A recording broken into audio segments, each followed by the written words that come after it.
Hello dear student, welcome. तभी हम लोग 20 मार्क का ऑब्जेक्टिव सॉल्व कर रहे हैं। 2-3 पेपर सॉल्व कर देते तो डायरेक्ट भेजे में दे देता हूँ। अभी आप लोग ना भाई दुआ करना कि ऐसा पेपर कभी ना आवे किसको भी ना, क्योंकि इसमें ऑप्शन ही नहीं दिया है तो बंदा किसको कॉपी करेगा, आगे पीछे वालों को भी नहीं आएगा। और मैच द फॉलोइंग आ गया तो गया भाई, लफड़ा इधर ही हो गया। ट्रू और फॉल्स आना चाहिए, ऑप्शन और ब्लैंक्स आने चाहिए। दुआ करना अपने को, ठीक है। चलो आ जाओ।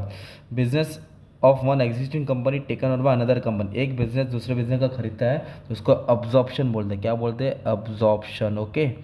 Exchange rate prevailing on the date of transaction. तो जो डेट ऑफ द ट्रांजेक्शन बोलते हैं उसको बोलते हैं स्पॉट रेट या तो करंट रेट। क्या बोलेंगे?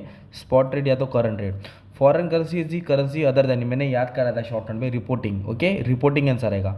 और बच्चों लोग मैंने 5 शॉर्ट नोट अपलोड कर दिया है 15 मिनट में, पूरा 20 मार्क का शॉर्ट नोट। वो लेक्चर मिस मत करना, खुश हो जाएंगे तुम लोग। ओके।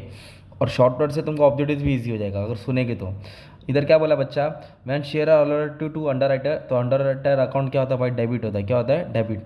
और लिस्ट एच में भाई, जो लिस्ट एच होता है एकदम लास्ट में, मैंने बताया था डेफिशिएंसी और सरप्लस आता है। डेफिशिएंसी और सरप्लस आता है।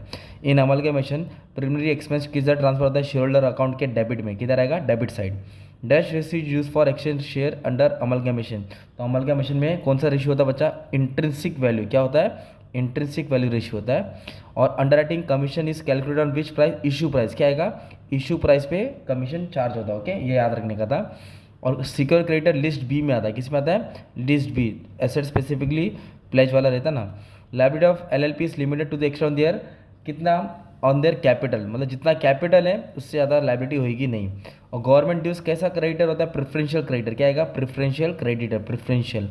When the winding of company take place, तो share holder are describe as contributory. क्या होता है? वो अपना पैसा लगाता है ना भाई, कम पड़ेगा तो लगाना पड़ता है, और ज़्यादा मतलब ज़्यादा बढ़ेगा तो उसको रिटर्न होता है। अब मैच द फॉलोइंग भी बहुत डेंजर है बच्चा, आ जाओ।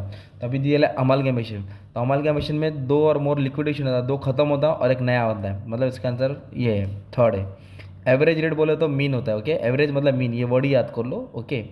करेंसी कन्वर्शन किस में आता है? तो करेंसी कन्वर्शन आता है तुम्हारा रिकॉर्ड इन फॉरेन एक्सचेंज, या फिर करेंसी कन्वर्शन AS11। ये भी मैच हो रहा है भाई, दोनों मैच हो रहा है। अभी इधर लफड़ा हो गया, दोनों मैच हो रहा है। तो एक काम करता हूँ, करेंसी कन्वर्शन का मैं ये ले लेता हूँ। किस में ले लेता हूँ मालूम? ये ले लेता हूँ, AS11 ले लेता हूँ। ग्रॉस लायबिलिटी बोले तो टोटल शेयर वाला आएगा, ठीक है। टोटल शेयर जो इश्यू करते हैं अंडर राइटर को, गारंटी दे।